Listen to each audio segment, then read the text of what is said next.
Welcome to People Are Everything, the show that's a bit like Desert Island Discs, but rather than bring music, I ask my guests to bring the 5 people that have shaped the person they are today.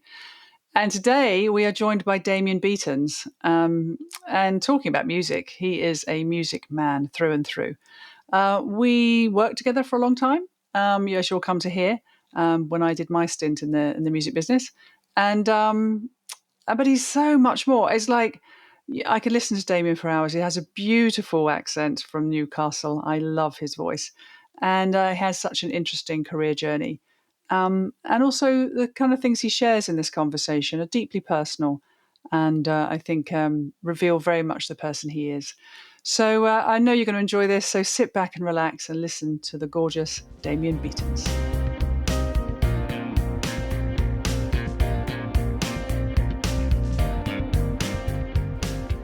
Hello, Damian. How are you? Are you all right? Right? Yeah, I'm good, thanks.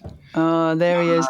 I'm just sort of sat here looking over the River Tyne now in my office in Gateshead and just trying to get my head around all the celebrations that are going to occur in that city now that Newcastle won yesterday at Wembley. So just adjusting to that one. What did they win? Was it the They won football the thing? cup final yesterday. So Was it? I should know this, shouldn't I? They haven't won a trophy for 70 years. So they tried, I don't know, a dozen times and failed. So they actually won yesterday. So I'm just looking out from Gateshead over. I can see like St James's Park here. I can see the River Tyne. It all looks very, very quiet now. But I think later on today, It's going to go off. or whenever they do their sort of open top bus tour, it's going to be absolute carnage right across that river there. Well, the first thing I'm going to do is just sit and enjoy your accent. I just love it. I don't know. There's something about the Newcastle accent that everybody loves, don't they? So I think so. It's just I think when people are setting up call centres, they do a lot of them here because of I think it's sort of seen as quite a friendly accent. So trustworthy. I feel yes, that that's you exactly could what be it is. trustworthy, Damien. Yeah, I don't know. The jury's out on that one. Although we've known each other about 20 odd years. 20 years. It's been a while, isn't it? So it's actually trying to scratch my head before we spoke today. And what was the very first? Do you remember the very first time we met? It was a long time ago. I think the first time we met, you sent a delegation up to Newcastle to see me at Generator. So that Oh, what some of my students? yeah, no, it was Mark and Chris. So I don't know why you did it, but you sent them up. They came to visit us at Generator because we were delivering the first kind of business support program around the music industry. That's So probably what it was then. I thought that you probably said, "Go up and see what them lot are Yeah, doing let's copy in it. Newcastle." So they came up, and they were lovely, by the way. They were, great guys. I really enjoyed meeting them. And then I think as a result of that, I came down to Guildford and met you at Academy of Contemporary Music. So yeah, that kind of was the first meeting, and you did me walk around the facility, and I got to meet everyone there. I don't really think there was anything like that in Britain at the time. You know, it was like the first of its kind. So I guess I was coming down. You came up to see what we were doing in terms of music business support, and then I came down to see you in terms of what you were doing around skills and education in the music industry. So that was the first time we met. And then at one point, you came to Newcastle to have a look at properties. I don't know if you remember that, with a Oh, view to yes. maybe even setting an ACM up in Newcastle. Yeah, I remember. Yeah, that's that. So I remember walking around a bunch of different sites and different things up in Newcastle. So yeah, that was our first like get significant time we spent together, and that Gosh, must that was be a while. 50, at least 15 years ago, maybe longer. I remember there being a pasty involved Well, and a absolutely, definitely pint. been pasties involved, and Yeah, maybe even a many bottle beers. of brown ale or something like I that. definitely remember that bit and walking around the streets of Newcastle. Oh, do you know that's such a long time ago? You're absolutely right. We met because, I was leading the ACM back then, and my sort of big preoccupation was finding opportunity for the students in industry. Yeah. That's what was my big driver. And I think I saw what you guys were doing in Generator is I was probably scoping for the business school Yeah. of ACM Yeah. because I was keen for them to do, real world business plans and real world sort of Yeah. business application. And Yeah. I think I probably saw what you guys were doing and thought that'd be a great partnership. And I think There the was rest is nothing history, like as they that say. happening No, there in wasn't. Britain at the time, and it was very, very difficult. But there was the funding came through ERDF, which was like old EU funding, and I don't think anybody had done a creative industries program using ERDF funding. And there's lots of challenges with that. It was a really difficult thing to bring together the creative piece, the content creation and musician support with business support, and that's kind of what we were trying to reconcile and deliver at the time, which I think we did. And it was just completely new and completely different. So yeah, I guess you were very smartly and perceptively, as always, having a little look and see what was going on elsewhere, and trying to bring that into education makes perfect sense, because I think Yeah, quite often the industry and education, can be quite separate, and I think that's yeah, kind of what was yeah. different about what you were trying to do as well. No, you're right. You forget how kind of new those things were back then. I guess we take it Absolutely, for granted now, don't we? But yeah, back then it was very, very new. completely Oh, new. good. And then we've stayed friends ever since and followed each other about a bit. Mhm. So, I was really excited to have you on here because you're one of the few people so far that I've had on here that I feel like I really know, Mhm. but I also don't know. I Oh, don't have any idea who you're going to choose for your five. I'm yeah. absolutely fascinated by it. Mhm. But you and I speak often, like a lot. And Yeah, it's we like, when do we ever get to stop for an hour and just talk about the people that matter to us? yeah. Never, because we're always doing something. Mhm. So, all right. Well, listen. Before we get into your five, there's a couple of things I want to check in with you first. Right. One is, will you just share a bit about who you are and what you're all about for everybody listening? First of all. Sure. So, okay, where do I start with that? So, I moved to, say, like, as an adult, I suppose I moved, the first thing was I moved to Manchester in 1989. Um, Somehow I got forecast to do really badly in my A levels, and like really badly, and managed to pass. My teacher in politics said, Damian will need a superhuman effort to achieve any grade in this subject. And he forecast me for a U and I actually got a B. Whoop, Yeah. whoop. So it was like, I think kind of, I got a bit of a surprise that I passed. I'm going to talk a little bit more about that later. But I kind of moved to Manchester in 1989, and that's where my kind of adult life started. So I was 19, and it was a brilliant time to move there. It was, I went to see like, Stone Roses at Spike Island and Happy Mondays at GMAX and all that kind of stuff. So I just went from the northeast, which is great to grow up in, but wasn't as interesting culturally. And I moved to Manchester, and just immersed myself in that. And then when I left uni, I I started to manage a band. So my friend was a drummer, and he lived in a whole residence next door to me. So that was like he was a good navigator for me, and I'm going to talk about navigators in my life a bit later. But he sort of said, "Do you want to manage my band?" I was like, "What does that involve?" That sounds great.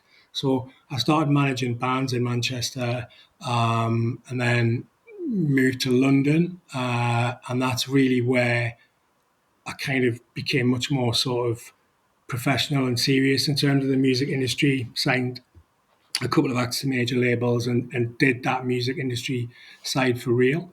So that's kind of how I kind of got into the music industry. And then I moved back to the Northeast, and became a sort of expert in the music industry and helped other people set up music businesses. And that extended to kind of wider cultural and creative business support. And that's kind of, I guess, the kind of start my journey. And that kind of relates to what I do now, really. But let's just back up the truck a bit Mm-hmm. on that. So, because you are a music man first and Wow. foremost. I mean, that's just through and through. Absolutely. But let's not skip over the business side either, Okay. because I mean, how many businesses have you helped? Because you were part of a group called Transmit Startups, weren't you? Yeah. And I think there's an extraordinary amount of Yeah. businesses that you've supported. What's the Well, last number? well, Transmit Startups, we delivered the kind of startup loans program, and that was an initiative where after the credit crunch, none of the high street banks wanted to support startups. So the government, the coalition government, set up something through the British Business Bank, and it was to deliver funding into startups where the banks had left. So we did that for 10 years and we supported 15,000 businesses. 15,000. Yeah, I mean, I did know that, but I yeah, just wanted to tease it out of you because I think it's just a huge number of people you've yeah, helped. yeah, it And, is. I knew you through all of that Mhm. time, and I knew that it was something that you were deeply passionate about. Yeah. You know, they were not insignificant grants and loans; they were quite significant and would have Yeah, it could have helped. been. It was £25,000, up to £25,000 Yeah. founder. So if there's three people in the business, it could be 75k. So that could be the difference between somebody starting a business of Or not. significance or not. Yeah. So imagine the amount of lives that's transformed. So Oh, I just didn't absolutely. want to skip over that because I thought that number's always lodged in my head as being very significant. But that kind of, when we set it up originally, we said we were creative industry specialists, which we kind of were, and then it kind of rolled out into a national offer, and it became people from any sector could apply. But we kept that approach, and I think that's why it worked because we wanted to make it easy, accessible. We had like a no suits approach. That was Yeah. very much about how we did it. And I think that's why it worked. And I think that's why we were successful in terms of Yeah. delivering it. And so we brought that cultural and creative and maybe some of the music industry approach into what was a pretty standard kind of business support package. Yeah. And we were different and distinct. And we never talked down to people. We always tried to make it work for people. I remember going to a national event around the startup loans program, and I spoke to somebody who was head of another organization. And I just said, sometimes we'll have to say no, and sometimes you can't give people the money. Maybe that it's not right in terms of affordability, or maybe they're just not ready in terms of Yeah. the Yeah. development of the idea. And I said, oh, it's really very difficult, when you have to say no to people, isn't it? How do you deal with that? And I remember the person just turning around at me and just saying, I just tell them no and shut them, dismiss them. And it was like, wow, we'd even say to people, look, it's not right now, but why don't you do this, this, Work and on this, this. and Yeah. then come back 6 months or whatever. Yeah. It's like we really wanted to bring people in and take them through that journey and make it work. I think a lot of the other kind of more traditional enterprise agencies and people in that space, didn't have the same attitude. It was just like, well, do you tick the boxes? Yes, Yes or no? you're in. Yeah. Or not, you're out. And I don't even think about declining people or what that means to people's lives. Yeah. The impact it has. So yeah, I think we approached it the right way in terms of how we communicate to people, but honestly, we were like really committed and we really cared about getting people across the line. And I think that's why it worked. Yeah, I mean, the nearest thing I can relate to that is for a short time, I think about a year or so, I was on a Prince's Trust board Yeah. that granted Mm-hmm. grants Yeah. to young Absolutely. entrepreneurs. And I always remember there was this one guy who wanted to open up his own tattoo shop. Mm-hmm. And part of the thing was obviously giving the money, but also advisory. Mm-hmm. And I just said to him, I said, yes, one day you'll have the Yeah. actual brick and mortar, but in the short term, build up your client base Exactly. from your own bedroom, from your own mate's garage, from Yeah. anywhere else. But don't labor yourself with loads of overhead and cost to pressure yourself Yeah. into having to deliver. Yeah. Build your client base, build your skill set, Mm-hmm. etc. And we gave him part of his loan, and he was. I could tell at the time he was very disappointed, Mm-hmm. and maybe I should have followed up with him to see if he'd made a success of it, but It just felt to me like that was the right thing to do.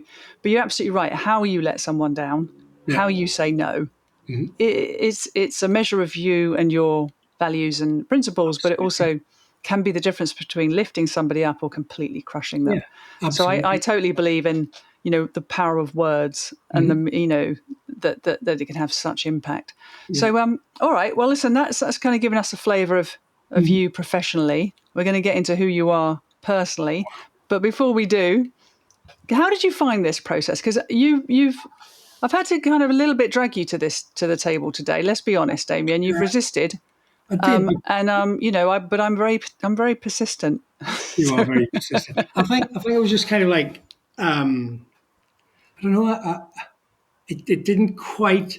And I understood the concept, and I liked the concept, but I didn't think about how it applied to me. Because although I think I work well with people, and I've got co-founders that I work with in the business that I'm in, and they are incredibly important to me. And I don't think I would have been as successful without them. Maybe I've just been a bit of a kind of like an individual in that sense. I always like to solve solve my own problems and deal with things myself. So I didn't quite connect with it at first, but then I spoke to somebody else who'd done this, who talked a little bit about how they did it and their approach, and it kind of like that just opened up things for me. And as soon as I heard that, I was like, right, I get it now. So I don't think maybe I haven't had mentors in my life or people who've performed functions like that for me. But when I stepped back, I thought about navigators, like people who've like signposted me in yeah, directions that never would have happened in my life without them. So that was kind of that once that penny dropped for me, I was kind of all in then, and I wrote out who those people were, and it came together really quickly. yeah, good. So it was just that first bit. I was like, "Is this right for me?" And is this kind of how I see my kind of journey, as it were? And it kind of wasn't. But haven't once that was open and I got it, and how I could apply it to me, then it made perfect sense. Well, I know who you're talking about. You're talking about Mark, aren't you? It did, Mark yeah, Cobra. yeah. We share a friendship together with him, and his approach was fabulous. I thought Yeah, very, very. You could tell it was very from the heart from him, and absolutely. I knew all along that once you'd grasped it, Yeah. and also there's a little bit of you that's you like to say, oh, I work things out for myself. I've known you a long time, Damien, and we've talked a lot. So I'm Wow. thinking, I know you talk to me. I know Yeah. you talk to others. I know you take influence from all kinds of things. You're worldly wise. Yeah. You're curious. You're always trying something new. You Yeah. never seem to ever tire of finding something Yeah. interesting. And even if in the talks we've had, I will just say something random, and you'll go, "Oh, I'm going to write that down." And Yeah. I'm thinking, "What did I say? Was it good?" But obviously it sparked something in you. So I knew that once you got the concept, if you like, straight in your head, that it would flow. Yeah. And for all the reasons I just laid out, that's why I wanted you on my show, because I've always enjoyed our conversations. We never just stay surface No, level. We're always getting into something. And I absolutely. find that really refreshing, because I guess there's another reason why I'm doing this. I'm trying to get long form conversation of true meaning and depth and Mhm. as something really normalized and natural for people. Mhm. Because as I've said several times on this podcast, it's my favorite thing to do. Mhm. I love talking to people. I love finding out how people think. And definitely people have very different opinions to me, and I love that.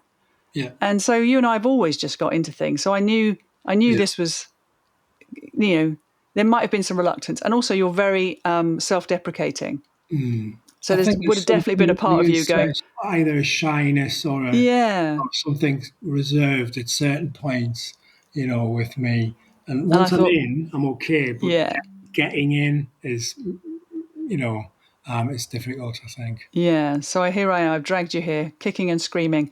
All right. Well, listen. Then can't wait to find out who your five are. So who you want to do first? Well, I'm going to do my grandfather first. Mm-hmm. I've kind of got them in some kind of chronological order.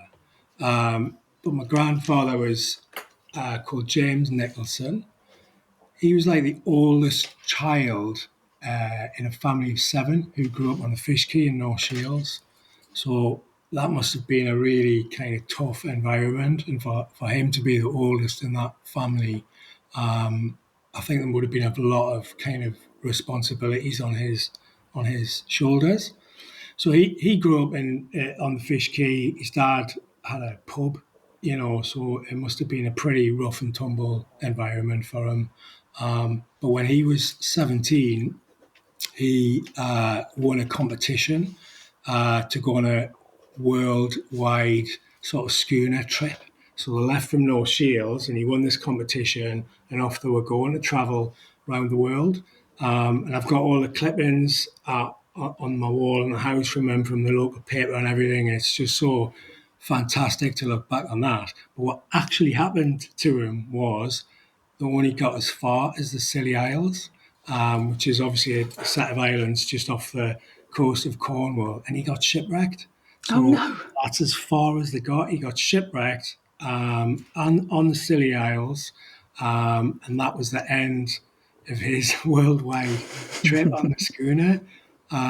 But he was rescued by the lifeboat there, and he was taken back to St Mary's, the main island, and he was looked after by a family there. So, in terms of like navigating me, that was quite a significant thing in itself because he used to take me down to the Scilly Isles when I was a kid. So, we used to drive all the way from North Shields all the way down to Cornwall, Penzance, and then get the ferry over to the Scilly Isles. And I used to go and like essentially visit the people who looked after him and rescued him and what have you. So that was like a very significant place for me when I was a kid, and it's so beautiful and so unique. And he took me down there 3 or 4 times when I was a kid. But what also happened was that a few years ago, I took my kids there and we did the same journey. And what was amazing was I got in touch with the people at the hotel that we used to stay in the 1970s. And they said, "Oh, we're busy. Sorry, we can't, we haven't got space for you." I said, "Oh, that's a shame. I used to come down with my granddad in the 1970s." And they said, okay, let's have a look again. And basically, they squeezed us into this hotel. So I went and stayed at the same hotel, which overlooks, the main bay in St Mary's. And what was so interesting was it was like the grandchildren of the people who owned it. So it was the same family. Oh no. Now, yeah, so Wow. we went and stayed in this same hotel with the same family, and just did that. It just felt like such a kind of experience to join up all those dots Mm. and weave that together. So that was like a very special thing for me. I'd always wanted to go back. I took my family, and it's just such a beautiful place, and it's got a massive place in my heart, and it's there because of him. Isn't that amazing that that one defining moment? I mean, a huge moment. I Yes, mean, very few people experience a shipwreck, let's be honest. yeah, And very few people, what thankfully, was he, 17, did you say? yeah. Just won a competition, get on a boat, let's go. We're It's going good across the for the world. world. Yeah, Like no regard for yeah, for the detail, just yeah, a born adventurer clearly. And absolutely. then had that one singular dramatic experience that then led to generational Yeah, impact. yeah. And obviously, for him to keep going back, it must have, because some people don't like to go back to the site of a trauma because it would have been traumatic. Massively. Did he ever say about it? Did he say how No, it happened? he never discussed anything The like that. detail of it?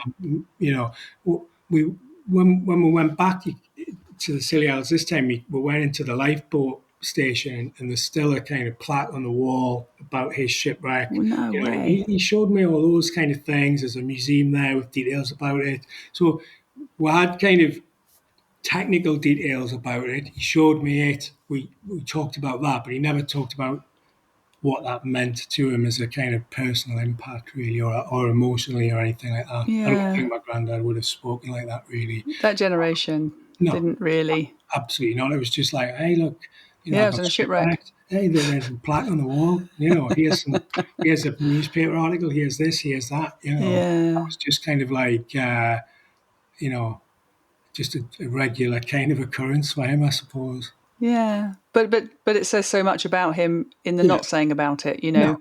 That generation were very stoic. They were very Yeah. pragmatic. He's very, very Emotion, stoic. yeah, emotion wasn't talked about. No.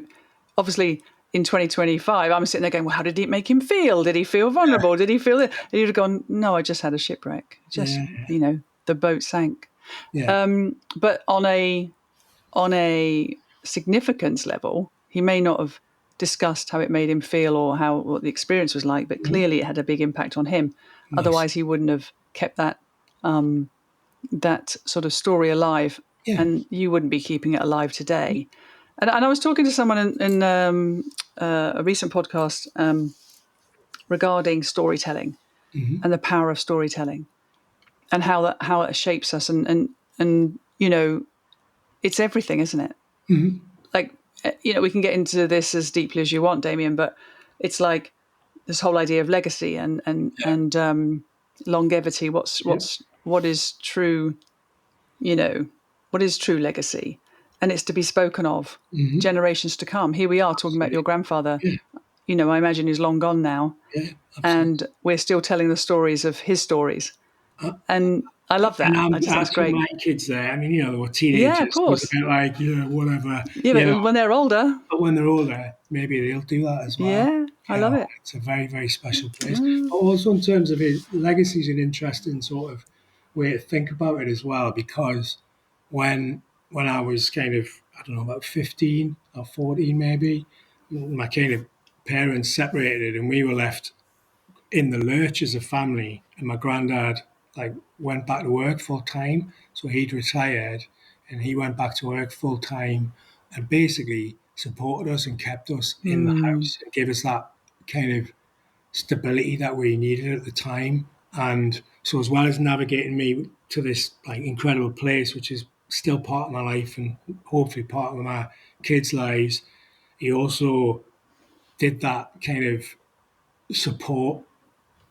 He gave me that support and created a legacy of stability that I think set me up at that point in my life in a way where, I wasn't doing very well at school, I wasn't doing very well at college, but it gave me enough to just have a platform just to sort of take those leaps, further down the line that I did. So I don't know, I'll always be incredibly grateful for that. So he's navigated me to the Scilly Isles, which is there, but he also like gave me the platform and pointed me in the right direction Yeah, in terms of my personal life and my family life, and I'll always be incredibly grateful for that. amazing.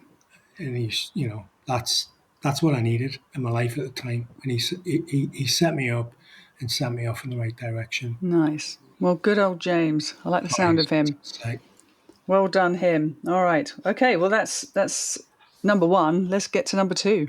So number two, this one is inspired by Mark, by the way, and this is kind of where my thinking started. So I've got a cultural navigator, and maybe it's a business navigator in some ways too, but it's a music artist, and I know it's somebody that you went to see as well, which is a strange coincidence. But my favorite artist in the whole world is Gary Newman. I knew you were going to say that. I remember very, very specifically, and it must have been 1979 or there or thereabouts, but I went into an amusement arcade in a little Northumberland sort of seaside village called Sea Houses.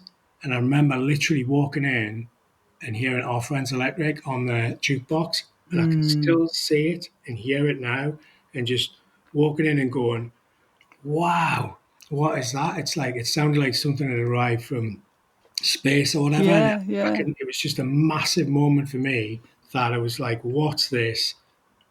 This is just like, this is like, let change my life. You Yeah. know, Yeah. one song, one jukebox, one day, randomly going in. Probably I was, would have been there with my grandparents or whatever. But that really, really changed things for me. And then the following year, which would have been 1980, and I did look back and check this out. I got a plastic record player, and it was called a Frisco Disco, and it was ran on batteries, and you had headphones, and you had so you had headphones. There was something else that came with it, and a mic. That was it. It was a mic, headphones, plastic record player, and I got Telecon by Gary Numan, and I got Scary Monsters by David Bowie, and they were my key cultural moments where the first time I selected records and invested in something like that. So I think Gary Newman's a massive influence on me in terms of my music that I like, but also the whole kind of, I don't know if you know that his second album, Replicas, which Our Friends Electric was on, came out before Blade Runner. So I think Blade Runner, the film, came out in 1982, whereas Replicas would have came out in 1979. And essentially, it's the same kind of story. So, 3 years before a significant film like Blade Runner came along, he was talking about the same themes very, very early. And it's electronic music is what I'm really into, but also science fiction and those kind of other kind of cultural areas are really important to me. Science fiction films, comics, all that kind of stuff that I used to get into when I was a kid, or I think we're all springboarded from listening to that tune that day in the amusement arcade. All right. What can I say? Yes. My first gig I ever went to was Gary Numan. Oh, that's crazy. Guildford Civic. Not there anymore. Yeah, But I had a school friend. I think her name was Sarah. Can't remember her surname. And we sort of fancied ourselves as a bit of the cool kids who the music, who knew music, yeah, when everybody else was listening to sort of, I don't know, I can't even think at the time, but not the kind of music that Gary Numan wow. was making. Well, no, it was pre all that, isn't it? I So this suppose, would have been early 80s. You're right. I think I just started secondary school, yeah, and I remember being a bit intimidated because I was probably only about 12 or 13, something like that, going to a gig on my own with my mate, yeah, and that was quite a big deal to do. But yeah, I was just blown away by it. And I think it's when people look back, it's like anybody that's experienced music that was transformative. Looking back, it doesn't seem like a big deal no, because you had to be there, kind of thing. It's a bit yeah, like when people talk about the Beatles when they first yeah, came out and how massive that was. hmm, And he had that. Gary Numan had that big yeah, synth sound yeah, that no one else had, no, and just his whole stage persona and all of yeah, that. It was so ahead of its any time, miles. So no, I remember him Other that people gig. did sort of electronic music and were dabbling Mm, around with bands like Ultravox and different people. mm, Nobody expressed it with those kind of. It was almost like electronic music with a rock yeah, presentation and ethic, and it was yeah. just he just blew everyone else out the water. It was like, wow, where did that come from? And what's also interesting, and this is very random, I used to manage an artist called Rico, who was the first person I ever signed to a record deal. So he Mm. signed to EMI, and he was described as a cross between like Trent Reznor and Tricky. So it was quite industrial, but quite quirky and groove orientated as well. He was a very, very, obviously a special person in my life as well. But Gary Numan had a real period in the doldrums, and Rico wrote and produced his first top 20 hit Oh, in 10 amazing. years. So one day I'm just sat there watching Top of the Pops, and Rico, who was my first artist I'd ever signed to a kind of label, then Gary Next to Numan on Gary Top of the Newman, Pops. I was did just it blow your I mind? said, oh my God, this is just crazy. Yeah. And somebody else fixed that up, who it was interesting. It was the guy who first introduced me to Rico. So he was a scout at Virgin Records at the time, and he put those two together. But that was a absolutely mind blowing moment. Oh, wonderful. My And are two we going to? first loves in terms of music, Yeah, like one I know. professionally and one as a person, and All on then the same top stage. of the pops. Now, are we going to get into your sort of DJ skills at any point Well, today, Damien? Are I we going to suppose I build on suppose that that it does link to that from in that. Frisco Disco? Yeah, well, yeah, you'll see that on the Instagram. One of my friends has put a video together around that.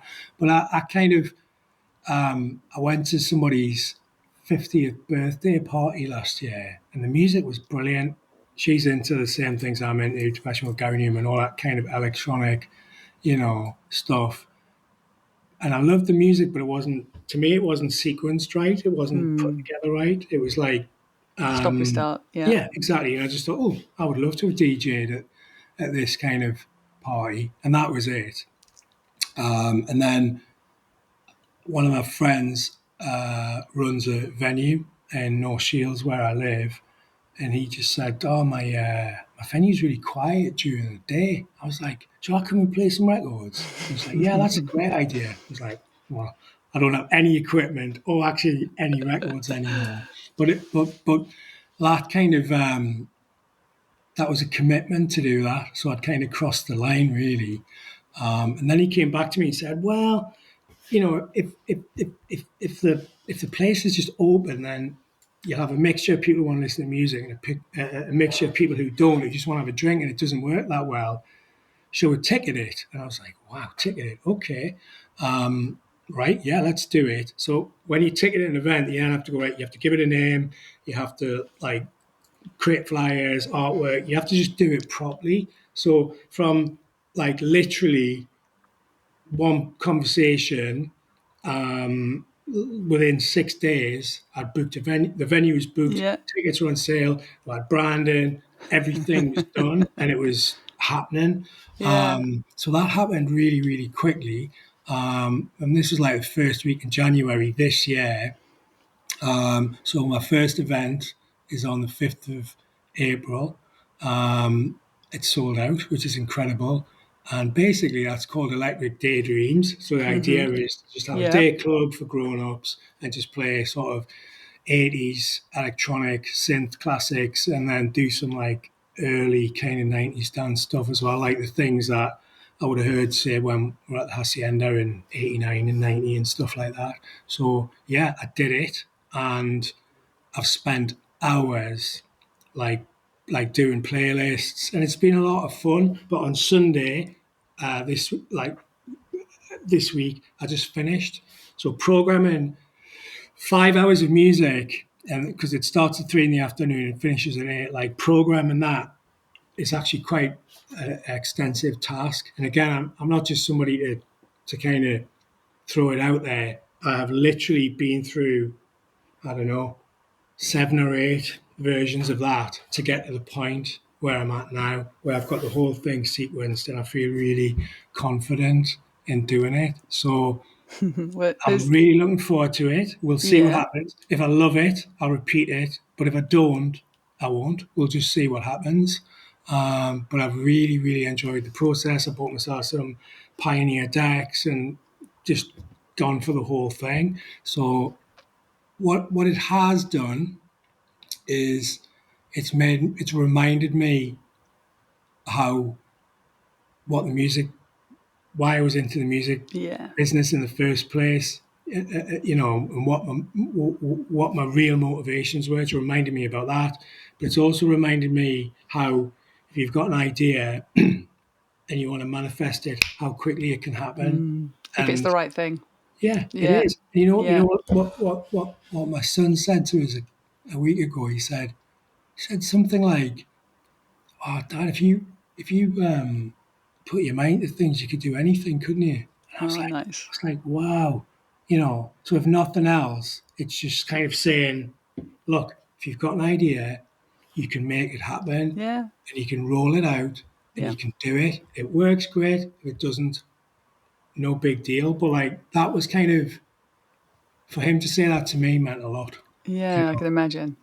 That's So amazing. I mean, there's yeah, so many things I love about everything you just said. So first of all, yeah, when you come into London, I need yeah. to go to one of your gigs. Well, I've been talking. Well, there was a couple of guys who I know who had a record shop on Holloway Road near Yeah. where I live, and they eventually signed to Streets and a whole bunch of different people. Um, but they kind of like sold their music industry interests and then got into kind of pubs. So I'm going to get in touch with them and I'm going to see if I can find a nice place to do it in London. All right. Put Um, me down. and I'm definitely that is on the radar. Later in 2025, I want to come down and do that in London, maybe September time, something like that. And you know what else I love? Well, I love the fact that you just picked up and ran with this, of Yeah. course, and that it's connecting with all your musical roots. But I also love that it finishes at 8 p.m. because I like to be tucked up in bed by That's about 9:30 exactly what these it's days. about. This Yeah, is it. You're catering to the right yeah, audience, Damian. absolutely. So it's like come down, have a couple of drinks in the afternoon, go back home at 8 o'clock. Yeah. You can watch whatever Britain's Got Talent or whatever Yeah. it is you Put a want to bit of do. repair shop on. Keep your Saturday night on. This is it. It's a day club. So that's kind of what it I love is. it. I love it. All right, brilliant. Okay, well, I'm so glad that Gary and shares a piece of your heart and a piece of mine. So that's good. Absolutely. All right, who's number three? Well, this person would never consider themselves. If I was telling them I was doing this and they were involved, I don't think they'd quite believe it. But it's one of my like oldest friends. It's a guy called Tony. We went to sixth form together, and he currently works in brand experience for a very large corporate company. I won't say who they are, but you'd absolutely know who they are. But he's like a Sikh guy who was born in Wallsend, which is just up the road from me to where Sting's from, just up the road in North Tyneside. His dad moved across from India and worked at the shipyards in Wallsend, so and that must have been in the 1970s. So you can imagine what that would have been like moving from India to Wallsend in the 1970s. I mean, I'm sure there's lots of very positive things, but that must have been a really challenging environment for his Mm, dad. You know, um, but the reason why I put him in here is like he's one of my oldest friends. But when I passed my A levels unexpectedly, I had nothing to do and nowhere to go. And I was working in the freight forwarders in Blythe, and it was just the most dull kind of, well, it's just a job. So I was doing nothing and going nowhere there really. But Tony moved to Manchester in '88, and his sister was the Ents manager at Manchester Uni.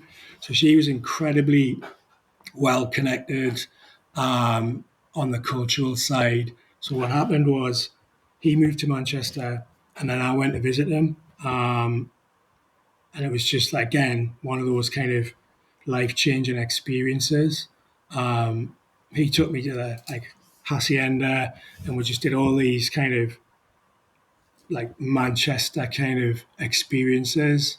And as soon as I saw that, that was me kind of hooked. It was like, right, that's where I want to go. hmm Um, and I'd never even considered about going to university. It wasn't even knowing where my family had been. It was just not even a thing. But then when I got my A levels, I was like, "Ooh, that's a surprise." And then Tony went there, and I followed him. And his sister was like cultural, Ents manager at the uni. So that whole kind of experience just influenced what I did next. And I applied to do social science at Manchester University, and I went down there the following year. So he was a massive influence. And moving from the northeast to Manchester at that particular point in time was just completely revolutionary in terms of my mind. Yeah. So he was like a huge influence on that and a massive navigator in my life. And Mm. he's just done the branding for my club night as well. So we've reconnected on all that kind of side of things. So, it's just perfect. Oh, amazing. I mean, you've driven me through, I think we went through Wallsend. I remember you going, that's Yeah, I where, did. because It's you exactly mentioned because I Sting. picked you up in Yeah, Newcastle and we drove down the back of the river yeah, where I'm looking now, all the way past the shipyards and all yeah, that yeah. kind of. We did that. It was only sort of a few minutes, Hmm. but you get the sense of what you're talking about. The 70s might have felt like Yeah, for Tony's dad, yeah, and obviously Sikh is very visible. You know, yeah, if he was wearing his turban, and that would have been absolutely. very different Hmm. for that generation as Yeah, well. So to have the kind of must have had a lot of fortitude, shall we say, yeah, and character to absolutely. make that work, which would have sounds like affected Tony and Tony's ability to go and carve a life for himself Yeah, in the world that he's in now, and absolutely. also the sort of these people that draw you away but draw you towards something Mhm. new. Yeah, Maybe without him making that first move, you wouldn't have made the no, second move, no, and that obviously has changed the entire trajectory of your life. So, at the time, I imagine it would have felt exciting and thrilling to have moved to Manchester and yeah, gone to one of those great clubs. hmm, But the significance of it is probably only really realised now when you're forced into thinking about it yeah, by me, haha, and having to go back and think, gosh, he changed the whole direction of my yeah. life. And I did, that wasn't something that was on my radar until I Mm, thought about it. So until yeah, you asked me to do this, he's always been an important person in my life, but I didn't understand that it was just like a how, yeah, pivotal. Again, it was that bit from going from a kind of teenager growing up in the northeast. The northeast great, but it's also, especially then, it was quite limited culturally, yeah, I think. So to go somewhere like that and just have my whole world opened, opened up, I amazing, mean, I couldn't have been literally, I couldn't have turned up in a better place at a better time. And yeah, certainly in Europe, it was just incredible. And like yeah, when you go there, um, and see kind of what's happening in that city, it maybe some of that anything is possible thing is related very specifically to that. yeah, So when I graduated, I then worked for a music conference called In the City, which was set up by mm, Tony Wilson, yeah, obviously, I know, who was Factory Records. mm, So, you know, that was kind of step one, move to Manchester, open your eyes. Step two was like, well, step three would have been like my mate saying, "Do you want to manage my band?" And I'm like, "Oh yeah, I want to do that." Interestingly, I set it up through the Prince's Trust, so there we that's how go, I got started. And then the next bit was like the conference set up. I did some like work for Tony Wilson and Phil Sachs in the city, and then Factory 2, which was the second version of Factory, I knew somebody who worked there, and I got a kind of, I don't know what you'd call it, maybe an internship type experience where I went into Factory 2 and I was a dog's body, I suppose, just running around doing jobs for people there. But one of the jobs I got asked to do was to go I remember going into a cupboard and having to sort out all of like Tony Wilson's mess that had been moved from factory one, factory two. So I was in this like cupboard with loads of like personal effects of like Tony Wilson, like sorting through his pictures and his letters to his wife and all this kind of stuff. And I'm just like, how am I here and how did that happen? But like that again was partly because of like Tony bringing me to yeah, Manchester yeah, and that opening up all those doors and just meeting all those fascinating people.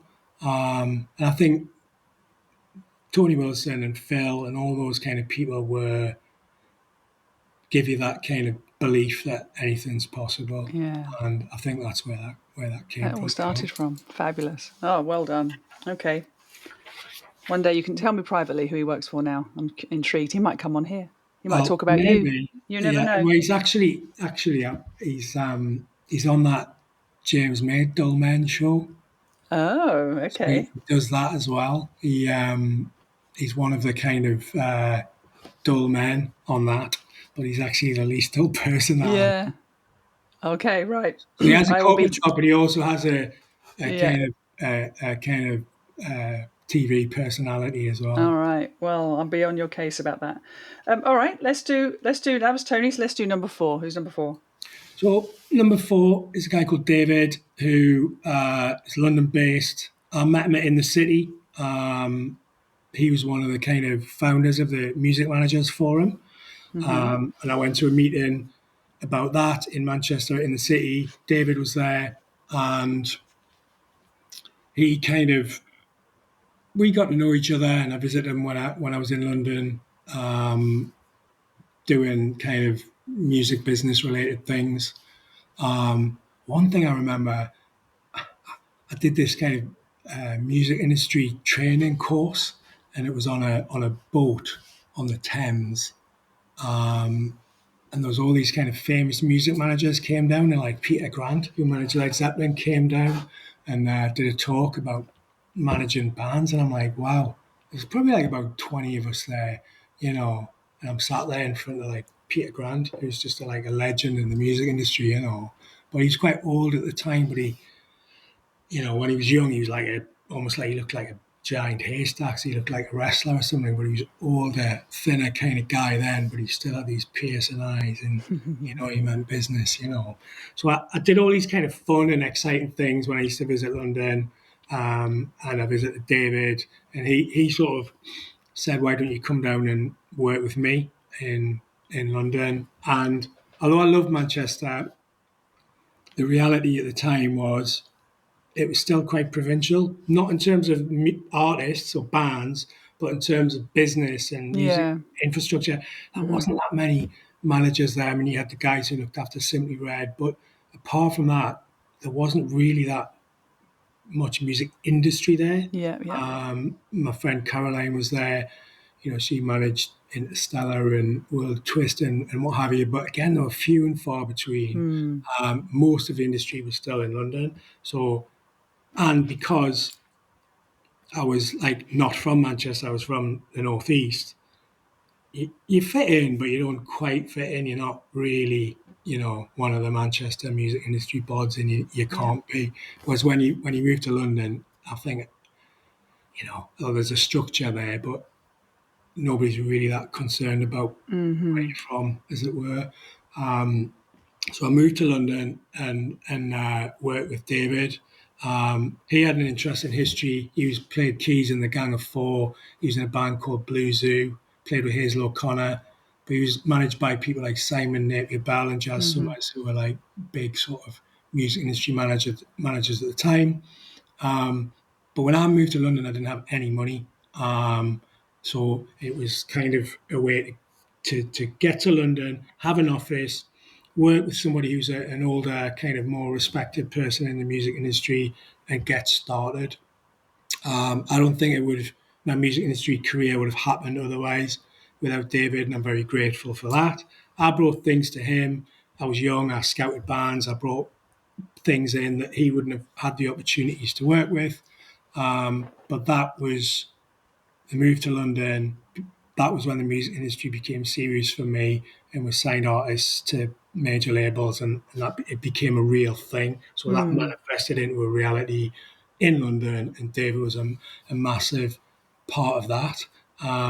But also, I almost like found another family when I got there. Mm. So his wife was like almost like a big sister to me in lots of ways, and you know I've talked to him about that and how that made me feel. It just felt Mm. like I had another family in London. He also had a young son, so it was like I'd never really been around kids before, so it was like that exposure to that, you know, normal family life, those kind of experiences, work for business, but also as a person and a kind of human being. It was just it was like part of me growing up and maturing, I think. Yeah. So I think that was as important as anything professional. Yeah. I mean, there's so many pillars there. So Yeah, I like what you said about made the music business real for you. I think yeah, I think many people operate in and around the Yeah, music industry, yeah, but the industry with a capital T, yeah, entities like MMF, they build structure around it. They make you, it is being part of something, yeah. and those kind of bodies, if you like. I mean, I had a brush with MMF, my ACM days. It was a real honour, actually. They asked us to provide all the music for one of their big awards Great. events, and we came up with the human jukebox. This is a I little aside. think I might remember that. Do you think we had? You could go to the tables. We got all the students to learn. I should explain to anyone listening. I used to run a company called the Academy of Contemporary Hmm. Music, and we had about 1,200 students of guitar, bass, drums, vocals, keys, all exceptional musicians looking to get into the business. And I was always looking for opportunity for them to do something, Hmm. do something in the industry. So we partnered with MMF, and a handful of students learned a bunch of songs just on acoustic guitar. Great. And they went round to each table, and you could choose a song, and they would sing it for you there and then as like a human jukebox. And it went down an absolute storm. I went to the awards things, and Do you I'm remember sure. this? Well, was it at the Hilton or somewhere like that? Something like that. Yeah, but that really. I mean, it's a long time ago, but That was that a long kind of time makes ago. sense to me, and I might have actually been there, which would be really That would strange. be weird as well. Yeah. Those kind of entities, they like I say, they bring that structure, and that would have been, you know, hugely significant for you Hmm. coming into London. You must have Yeah. felt like you were part of something, and Absolutely. then to feel also part of a family and Yeah. have that modelling Yeah. of what family life could look Hmm. like for you. Yeah. And then just probably, I imagine, he gave you a lot of confidence and belief in Yeah. yourself to go off and Absolutely. build the career you went on to build. So, yeah, I can see why he's on the list. I mean, absolutely. So, He was also good at things that I wasn't good at, and it helped shape lots of aspects of my kind of impulsiveness and creativity and all that kind of thing. He just locked some of that down and yeah, helped me make sense of it really. And he was very generous around that, and always supported whatever my latest creative idea or yeah, endeavor was. So that worked for him too. He always said to me like, people like you, so um, they don't like me as much. And it would always be like, that's important, it is. because he was like, a hugely intelligent human being, but quite quirky as well. So, you know, I think I could connect with people and pull things together and, you know, make that kind of human bit like Yeah, easier fundamentally. but absolutely. I mean, and how very wise of him, Yeah, because I think those that see that in other people, there's a wisdom in that, yeah, because likability is a bit like star factor or X hmm, factor as it's now known. yeah, You can't put your finger on it. People no, just connect with people in a certain way, and some people, I've always known that about you, Damien. You're a very likable guy. You have a warmth about you anyway that just runs through everything. But also you're hugely I always feel hugely comfortable with you, that's and we always have you always give me space hmm, to express myself, to yeah, talk. You always give me your time, hmm, these are very generous things, and you always want to help, and you always hmm, want to listen, yeah, and those things can't necessarily be taught hmm, always. There's something that's inherent in I you. think So so. I think David made a very wise Yeah, investment in his old mate, and if he knew in himself that that wasn't his special gift to the no, world, the partnership between you would have been yeah. quite powerful, I'd Yeah. imagine. Oh, So, absolutely. Well, there was one other bit about this before we move on to something else. We, go on. with the guy we used to look after, Rico, he was like, I said, an alternative industrial artist. And they went over to meet, it was Jimmy Iovine, who ran Trent Reznor's label at the time, Hmm. and Nothing Records. And the guy who we were managing had a night out with a record producer called Danny Saber and Marilyn Manson's guitarist, who was called Twiggy Ramirez, I think. And basically, he just ended up going out on a bender and turning up at the meeting the next day with Jimmy Iovine, who's like Dr. Dre's partner in Beats and all that, like a big music industry person, and just making a real mess of it. So he just sat with his head down and just didn't. It just didn't happen, you know. And it's very hard to have a bad meeting in America, but that's what happened. So that was a little sliding door moment, which an opportunity disappeared. So for a long time, I was like, I found that difficult to deal with. Yeah. That was like a moment that You thought that passed. was it. That was going to be Yeah, your that door was it. opening. But now I sit here now in my 50s and I think I'm actually really pleased because I don't know if I would have been like emotionally mature enough to kind of deal with that kind of Yeah. situation. And it would have been the wrong thing for me at that time. In my mid 20s, it would have been like, wow, I could have ended up having to move to America or whatever. But being there at that time with the lack of self awareness, you know, and an emotional immaturity, I think that would have been a life changing experience for me, but not necessarily For in the a good better. way. And I think as a more kind of grown up, hopefully emotionally mature human being, I can look back and see that and think actually maybe I dodged a bullet there, you know. Well, what you've gone on to do is build something Yeah, long-term, yeah, sustainable, yeah, steady state. A true music industry career that you can yeah, reference a yeah. lot of success in, and then gone on to use those skills into something else In other that is areas. equally kind of Yeah. built on those cultural Hmm. ties, but also the same thing, Absolutely, really, which is promoting and advantaging other people to yeah, help them achieve something. So, absolutely, from a life well lived perspective, looking back, absolutely, that sliding door was the right one, and absolutely so agree. so I can see that What wholeheartedly. was it? It felt like a if only type Yeah. scenario for so long, and now I'm like You'd that's probably be dead, Damien. You yeah. probably would Well, have done way too much yeah, success.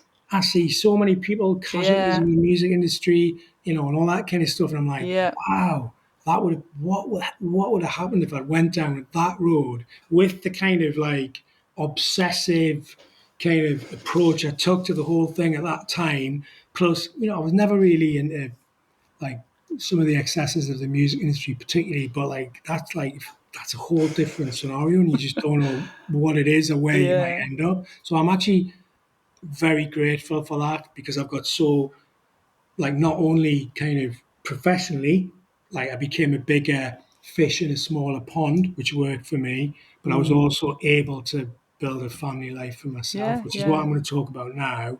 And I don't think that would have happened No. if I'd went through that door over there. Well, I'm smiling while you're speaking, not because it just popped into my head.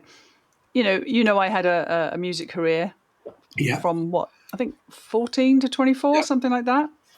And now and then I go, oh, what would my life have been like if that actually had really taken off? And I Yeah. had some success, but really Mhm. taken off.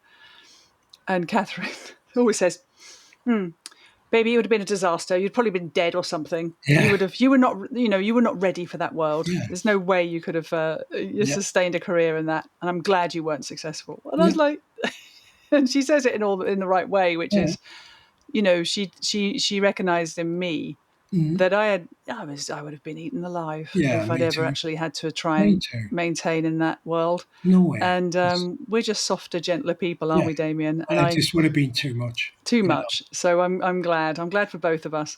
All right. Well, let's get into number 5. Well, number 5, it sort of is a person, but it's also a thing. So, and it relates to what I talked about in the last thing with David about like family. So I've called it family 2.0. Okay. So what happened was I met my partner when I came back for a weekend. So I was still living in London, and I came back for a weekend, and we met, and we've been together ever since. But that again is a sort of signposting kind of pivotal moment that was very, very significant for me because my partner had 2 children. So again, I got socialized and introduced to like family life and kids and stuff in a way that I'd started with in London with David's family, but then became immersed in another kind of family, and they used to come down to London and spent a lot of time together like that, and develop our relationships with each other. And then it just came to a point where it was like, do I stay in London and work in the music industry, or do I follow my heart and go somewhere else to be with this person? And that's what I chose to do.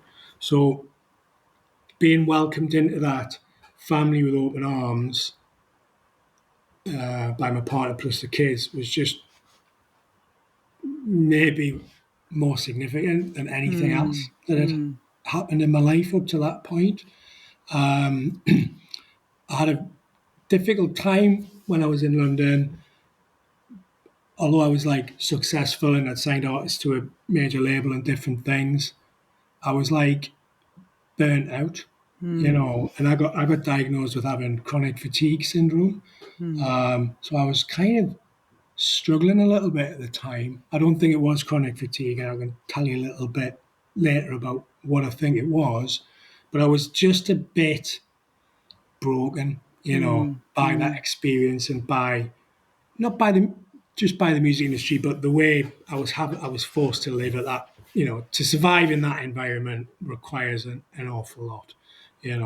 So moving back home, I was able to kind of become a bigger fish in a smaller pond. So there wasn't there was a limited music industry infrastructure in Manchester, but there was even more so in the Northeast. It was very limited, but there was also like an organisation up here who were kind of generator, who were quite forward thinking.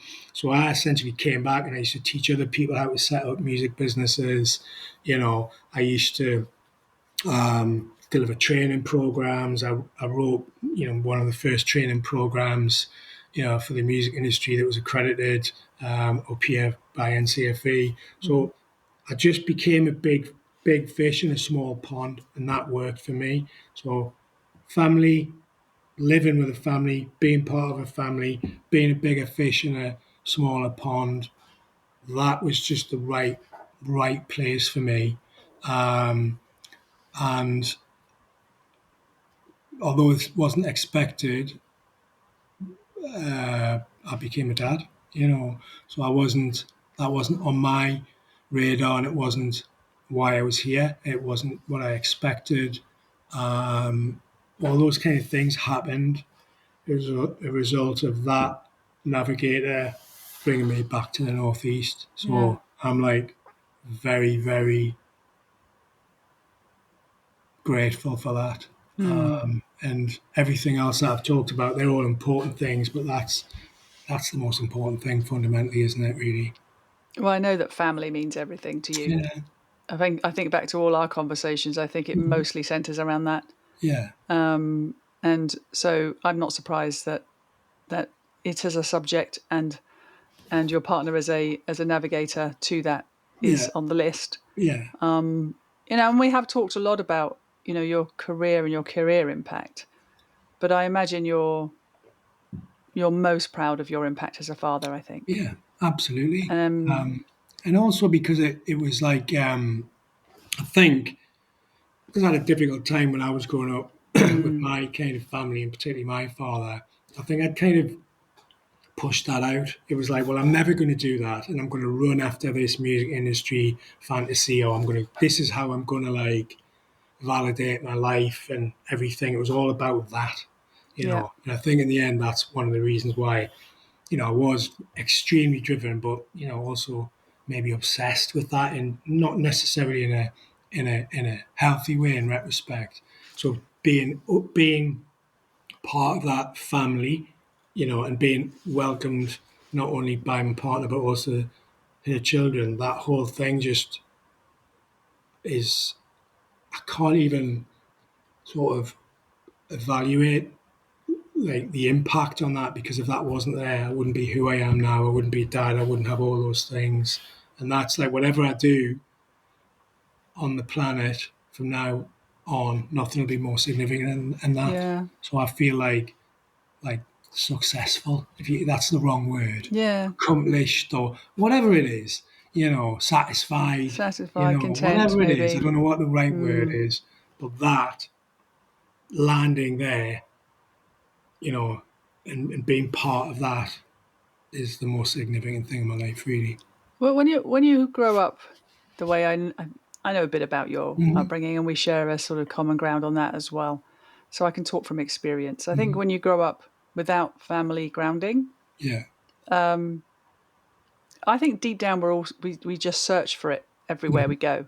yeah, You've talked about how you felt a sense of belonging with David, for yeah, example, um, and trying to join industries and trying to hmm, be successful and yeah, show people that you are clever and you are capable and you are all these things. And hmm, just, but it really, what is it really screaming into the world? It's like, can you see me, please? yeah, And can I come and be part of something hmm, in the world, whatever it might be? And then when you get to create your own family, um, it's hard at first. I don't know if you found that, but it's hard at first because you don't have a blueprint, you don't have a yeah, modeling. You're scrapping around, looking hmm, at sort of role models in your life, picking pieces of it together, but you fundamentally don't have that solid ground from which to be a parent. yeah, And then over time, you start to find your way, and you realize that you can make your own home and you make your own yeah, family, and you've gone to go on and create your hmm, own grounding. yeah, And I think that's when the settling in and settling down happens.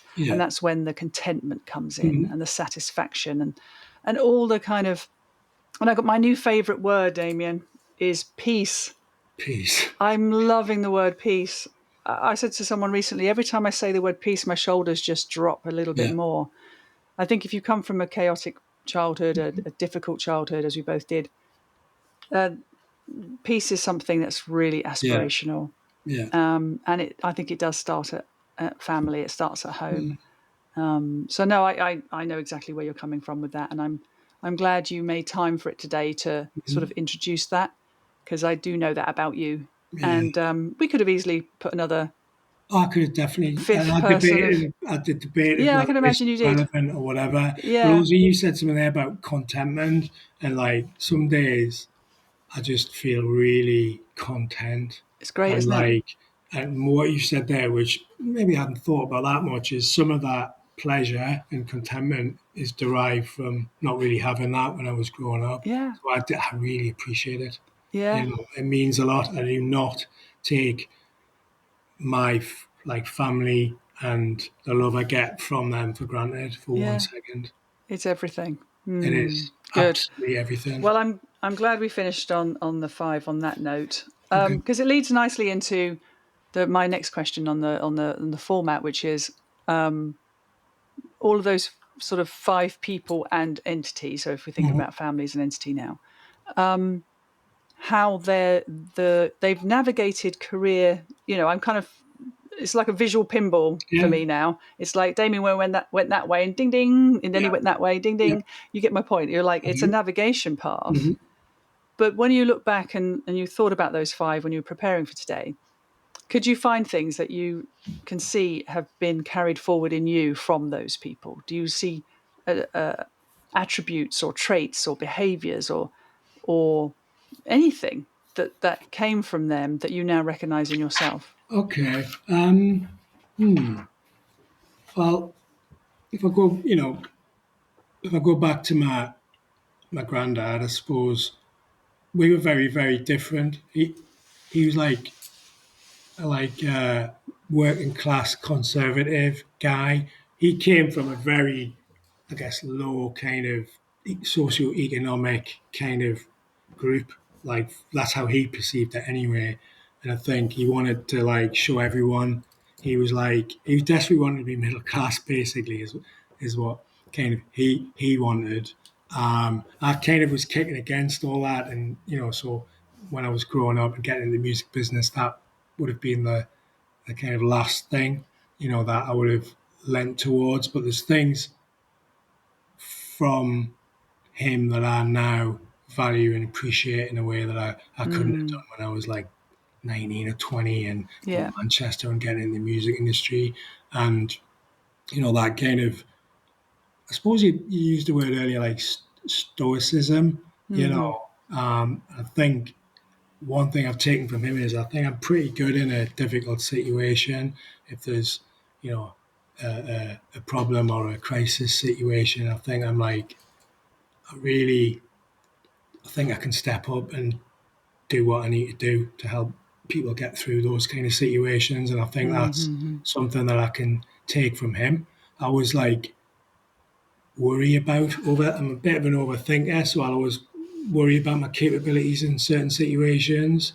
But when it does come down to it, I can really step up and do what I Yeah. need to do. So that's something that I can take from him as a lesson from my life. He was just solid, and when I needed him, he Mm. was there. And I think I can do that too. If I think about it, I'll overthink it, and then I'll worry about it. But when I just lean into that and you know um, just get on with things, I'm pretty good. So I would take that from him. I think. Um, like from I don't think I could take anything specifically from say someone like obviously a music artist like Gary Newman, other than the kind No, of no, no. cultural influences that doesn't work for me. But like someone like Tony, my friend, he's like a real enthusiast. He's got a lust for life like nobody else Yeah. I know. So I would kind of take his like half full optimistic approach. Um, that's something that I think I've learned from him. And whatever you say, he's up for it. And that's a really refreshing like aspect to someone's personality. When I said I was Mm. doing the club thing, he was like, "Yeah," he did all Yeah, my let's do design. it. He was just in. He's just like, "Yeah," he's just Yeah. being up for it like that is just, you know, something I really appreciate. And if I ever want a like injection of optimism and enthusiasm, he's the man for that. Um, I guess David in London and getting into the music industry. What have I learned from him? Well, it's quite interesting actually. As our kind of day-to-day music industry careers finished, as it were, he became a therapist, and he's a anger management specialist. So that's what he does. So he's a psychotherapist and he's an anger management counselor. Um, and I've sort of became a kind of coach as well. So I think there's a kind of we do different things, but I do a lot of coaching, nominally for people in business, but it never really is about business when it comes down to it. It's much more about people's, you know, personalities and experiences and their lives and truth. So I think there's something like of a parallel kind of approach there. I don't Mm. think that's necessarily intentional, but when he sets his mind to do something, he's like, right, I'm getting out of the music industry. I'm going to be a psychotherapist. It's like, ooh, okay. You know, he was on LBC and, he's done really, really, really well in that Mm. area. He's totally like committed and focused and he'll get on with it and do it. So I think, interestingly, there's kind of kind of almost like areas where we cross over a little bit now. Because even though I'm not a therapist, I get a lot of referrals from therapists now. Yeah. So Mm. people are okay. Someone's experiencing some difficulties, personally. They go and see a therapist, but if they need help at work, Yeah. they'll That's where send them you to come in. me. So it's like, Mm. you know, what we're going to do now. How are you going to get through the rest of your week? How are you going to like really plan for your future at work? How are you going to like move this forward? So I'll do quite sort of practical coaching around how you navigate your work life. So Mm. I didn't see that come in, that I would get referrals from Yeah. therapists, but they've got limitations as well. Yeah. I've got limitations. I can't go into that area. I couldn't do what David does. But like therapists sometimes need somebody to get hands on Mm-hmm. and coach somebody. So again, as a model, I saw what he's done, and you know, he's been totally committed to that, believes in his mission, and has done that. So I think there's something I can take from him in terms of just completely changing what you do and having the belief and confidence to do that. So he's definitely been a good model for that. Brilliant. All right. Well, actually, that again, another really good segue into what's next for you then. Because so when you think about all those influences, Mm-hmm. all that life experience, Mm-hmm. all that kind of, I don't know, knowledge, Mm-hmm. everything that you are, everything Yeah. that you know, all that you have learned. Mm-hmm. What's next for you? How are you gonna take all this forward and put even more good in the world, Damien? 'Cause you've done quite a bit already. Well, it's a very interesting time. Like, I mean, the world's changing. You know, the politics is changing. Everything's in flux at the moment. My my kind of one of my kids is 18, one's nearly 16, so they're kind of growing up now, and I've put in a lot of time and effort into that. That's been my Mm, priority, and it always will be. But I'm also like in my mid 50s now, and I think, right, okay, they're kind of growing up now. To an extent, you need to kind of let them crack on because actually, if I intervene too much, or what's that phrase, become like a helicopter parent, in the end, you're not doing them any favors because the no. world's going to get more complicated, I think, and they need tactics, they need resilience, they need determination. Like I want to like push them a little bit and say, right, you need to be as self-reliant as you can be, really. Plus, the kind of world that I've worked in terms of business support is less. I don't know. I find the new government have came in. I'm not a party political person particularly, but it's like we want to. You don't have to pay taxes. We're gonna pay for everything through business growth, right? Okay, and then there's a lot going on behind the scenes in the world that I've worked in where the funding's being reduced and all that kind of stuff. So it's like that just feels like a declining Mm, opportunity anyway. So to me, it's like I need to one pursue my own kind of personal interests, which is what I'm doing with the day club. And I've also spoke to somebody who runs the venue there about programming all sorts of different music in, and actually being a DJ and being able to go in with music. It means you know you don't have to pay a sound engineer, you don't have to pay a band, you don't have to do all this hmm kind of stuff. It's like for this person, it's like this is a great way to like bring people into a venue to have people participate in music, but without some of the complexities. So I've been pondering that as part of something I would like to do in future. It won't make me rich. I don't really, that doesn't worry me particularly. I just, if I could do a few days a week where I did indulge myself and played music to people and they liked it, great. So that's kind of on my radar. The other thing is I'm going to leave more of the business support stuff and really push on in terms of coaching and consulting. mm. I haven't mentioned this yet, but I got diagnosed with like ADHD 2 years ago. And relating back to what I talked about when I was in London, I think in the end I got diagnosed with chronic fatigue. But I just think I was just having a ADHD burnout and I Yeah. wasn't managing hyper focus and all those kind of aspects to my personality. So I, I was diagnosed and I did a specialist coaching course to help people with ADHD. I've done subsequent training around autism. So I'm really interested in that kind of coaching and consulting space and supporting people who are neurodiverse.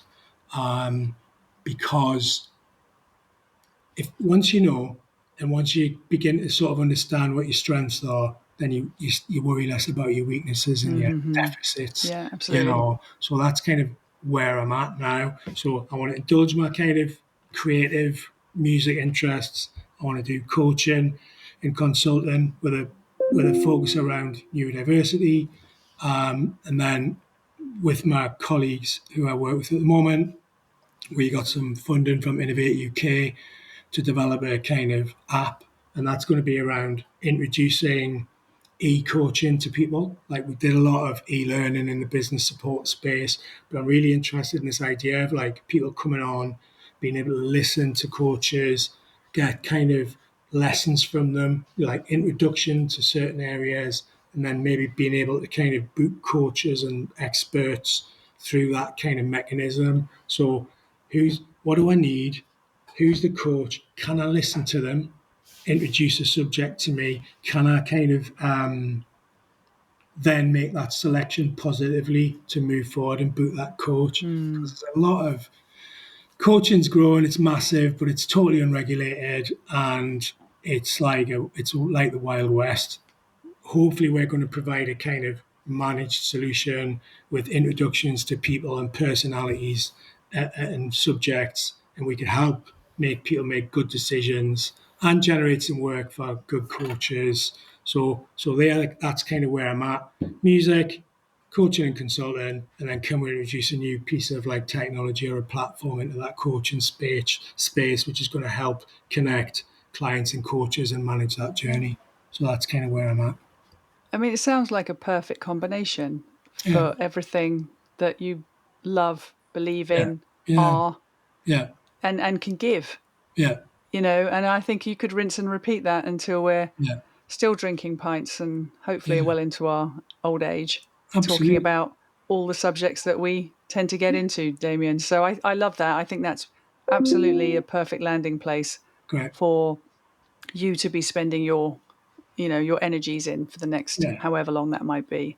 So I'm really pleased to hear that. Yeah, it's So kind of like it's sort of some of it's been like like accelerated by what's happening in the macro environment, yeah, politics, economics, and what have you. And again, it's like that moment where when you're in it, you think, when I talked about my artist and that American record deal opportunity, you're like, yeah, you don't kind of appreciate it when you look back. You go, I'm really pleased that happened, yeah, but I yeah, can see my hand is being forced by the macro kind of environment that we're in.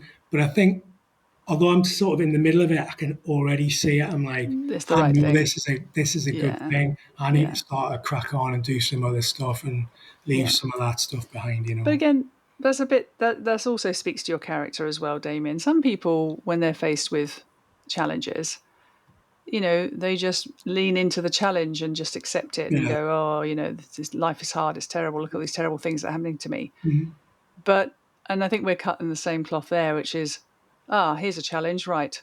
Okay, can't do that anymore. Let's go and do this. Yeah. You know what I mean? And we Yeah. just will always find something Yeah. that lifts us and lifts others. So Absolutely.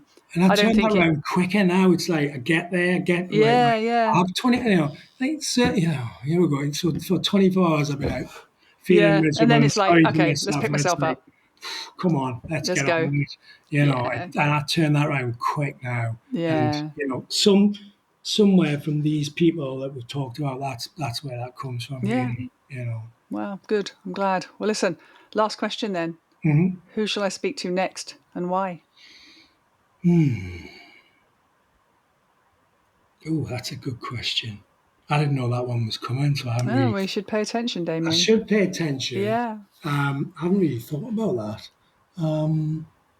You can come back to me. Tell me privately. Yeah, I will. I've Have a got think about it. I've got somebody interesting who in mind, which is on my little notes here, All right. who did my kind of coaching course. She's a very, very interesting person. Okay. But let me have a little think Have a about little that. mull. I need to run that past her too. But I've got somebody in mind. All right. Well, that's how it works, you see, because I'm secretly just using this whole thing so I Okay. can meet more new people and have more Okay. friends. Okay. But no, in all seriousness, it's a nice part of the Yeah. format because it takes me to people I have a small connection with, because obviously I know you, and then you'll connect Hmm. me. But Yep. also takes me into worlds I don't necessarily have any experience in, and Hmm. that to me is thrilling. I mean, obviously you and I have our shared sort of music industry Yeah. experience and business experience. Yeah. But sometimes I speak to people now who are just worlds away from me, and Yeah. I love that. I just love it. I've got somebody in mind already All now. right. Okay. Good. Well, we'll talk. Yeah, We'll talk. I've got somebody in mind who, and this person is a coach, but she operates in a specific area that I think you're going to find interesting. So Amazing. I'll drop you that information through. But yeah, I've got somebody interesting for you to speak to. Great. Well, listen. Thank you so much for finally doing this, Damian. Well, I know I enjoyed it. It was good. it was all right, wasn't it? So Lovely. good. I'm Yeah, glad we took the time. So me thank you very too. much. Talk Well soon. done for dragging me kicking and screaming towards You're people our very age. welcome. All right. See ya. Bye. Speak soon. Bye.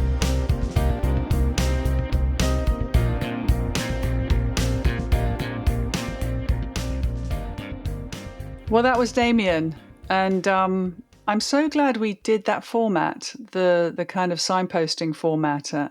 It worked really well to tell his story of the people that really mattered to him, and I'm glad we ended on the note around his diagnosis ADHD. It's been a big change for him to discover that in his 50s, and to see him using that diagnosis to sort of fuel him even further was lovely to hear. So, listen, I hope you enjoyed that. If you did, please like, review, subscribe, forward to friends, and maybe get in touch if you'd like to share your 5. Until next time, take care. Bye bye.